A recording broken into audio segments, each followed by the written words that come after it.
मुंबई पुण्यामध्ये खूप टोलेजंग इमारती उभारतात. मुळात हाऊसिंग सोसायटीमध्ये सगळेजण येतात, पण हाऊसिंग सोसायटी चालवायची कशी होतात.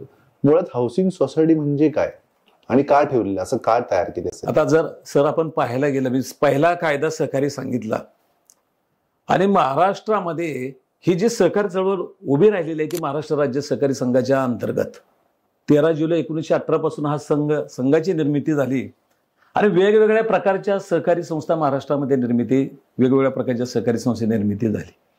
आणि ही निर्मिती होत असताना मनुष्याच्या जीवनामध्ये 3 गोष्टीची अत्यंत आवश्यकता आहे. अन्न, वस्त्र आणि निवारा. अन्न मिळू शकतं, निवारा मिळू शकतो, अन्न वस्त्र मिळू शकतं, पण निवाराची फार अडचण आहे मुंबई शहरामध्ये. आणि निश्चित स्वरूपात मुंबई शहरामध्ये अनेक गृहनिर्माण सहकारी संस्था या ठिकाणी स्थापन झालेली.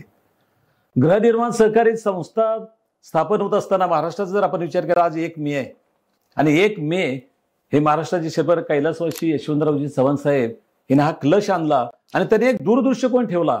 जर माझा महाराष्ट्र सक्षम करायचा असेल, मुंबई शहर माझं सक्षम करायचं असेल, तर आमच्याकडे या ठिकाणी सहकार चळवळ सक्षम असणं आवश्यक आहे. आणि 1 मे रोजी खऱ्या अर्थाने महाराष्ट्रामध्ये सहकाराची मूर्तमेढ रोवली गेली. आणि तो जो कायदा आहे हा महाराष्ट्र सहकारी संस्था अधिनियम 1960, नियम 1961 आणि 26 जानेवारी पासून हा कायदा अंमलात गेला.